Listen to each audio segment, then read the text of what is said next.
오늘 우리에게 주신 하나님의 말씀은 구약성경 스가랴 12장 1절에서 14절까지 말씀입니다. 말씀을 봉독하겠습니다. 이스라엘에 관한 여호와의 경고의 말씀이라. 여호와 곧 하늘을 펴시며 땅에 터를 세우시며 사람 안에 심령을 지으시니가 이르시되, 보라, 내가 예루살렘으로 그 사면 모든 민족에게 취하게 하는 잔이 되게 할 것이라. 예루살렘이 에워싸일 때에 유다에까지 이르리라. 그날에는 내가 예루살렘을 모든 민족에게 무거운 돌이 되게 하리니 그것을 드는 모든 자는 크게 상할 것이라. 천하 만국이 그것을 치려고 모이리라. 여호와가 말하노라.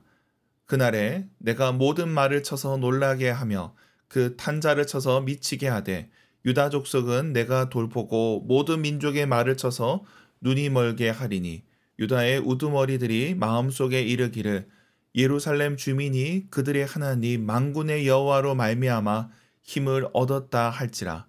그날에 내가 유다 지도자들을 나무 가운데에 화로 같게 하며 곡식단 사이에 횃불 같게 하리니, 그들이 그 좌우에 에워싼 모든 민족을 불사를 것이요, 예루살렘 사람들은 다시 그 본 곳 예루살렘에 살게 되리라.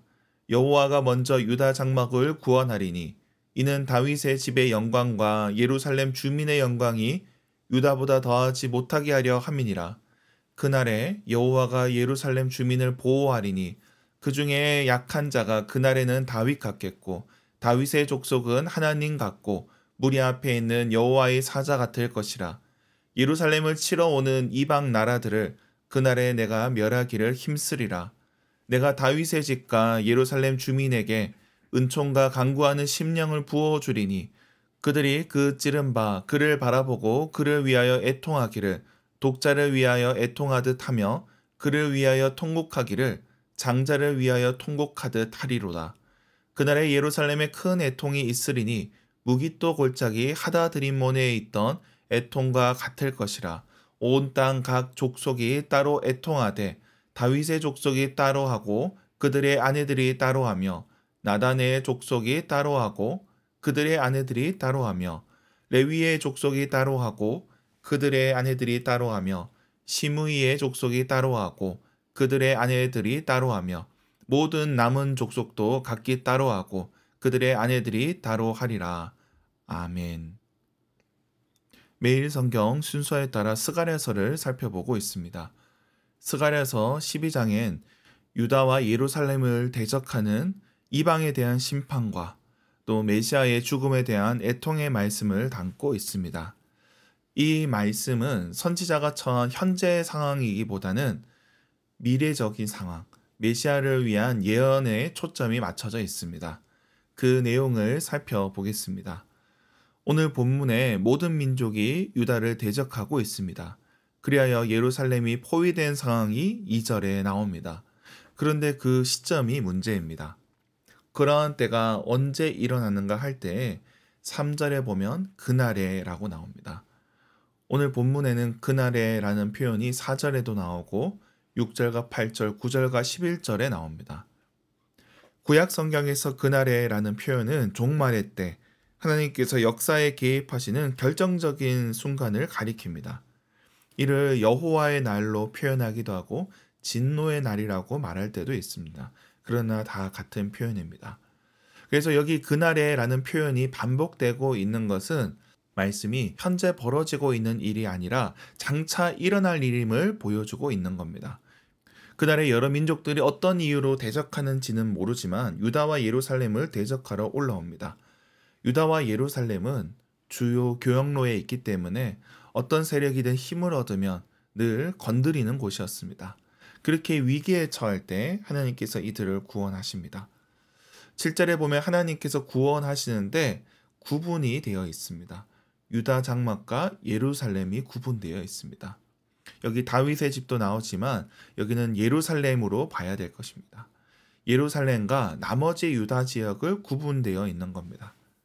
적들이 외부에서 쳐들어올 때 이 하나님의 구원도 유다 바깥에서부터 시작이 된다는 겁니다. 변방에서부터 하나님의 구원의 소식이 온다는 겁니다. 이는 예수님께서 갈릴리에서 사역하셨던 것을 떠올리게 합니다. 이 적들이 쳐들어올 때 예루살렘은 수도기 때문에 포기할 수 없습니다.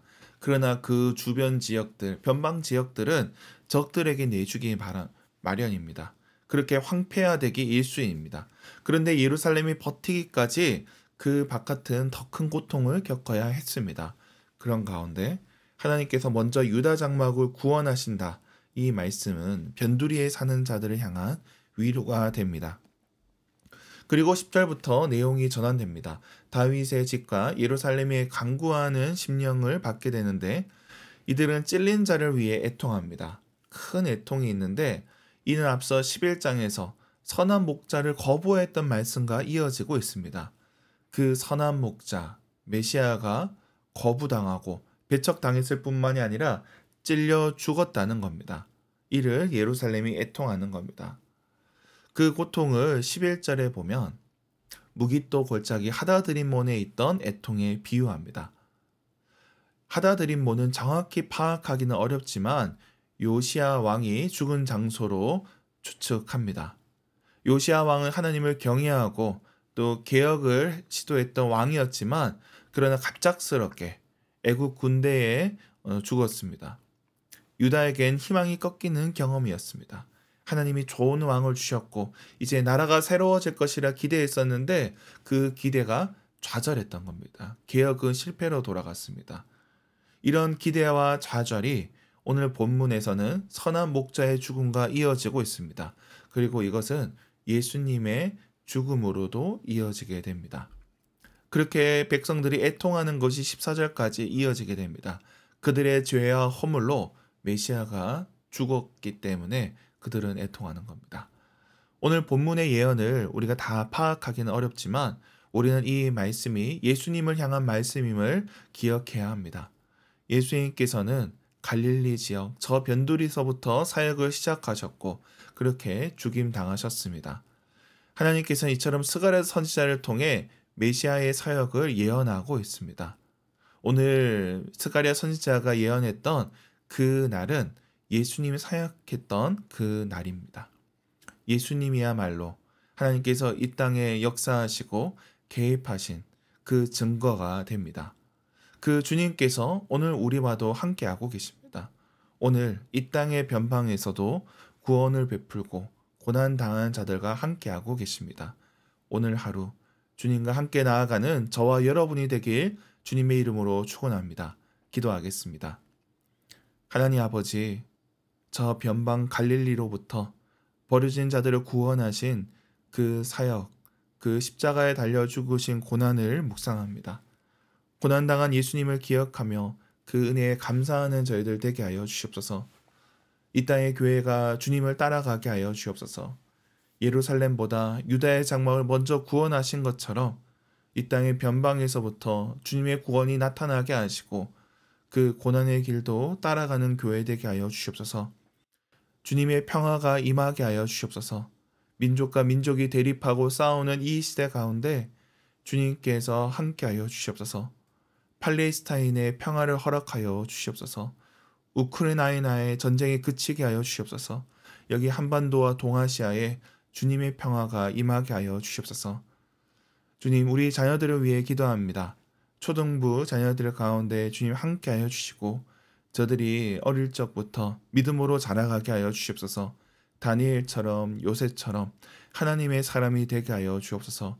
저들을 지도하는 전도사님과 교사들에게 복을 더하여 주옵소서. 우리 가운데 연약한 지체들이 있습니다. 주님께서 저들을 고쳐주시고 온전케 하여 주시옵소서. 태의 열매를 놓고 기도하는 가정들이 있습니다. 저들에게 생명을 허락하여 주시옵소서. 오늘 하루 우리의 손으로 감당하는 모든 일에 주님 복되게 하여 주옵소서. 감사드리며 예수님의 이름으로 기도드립니다. 아멘.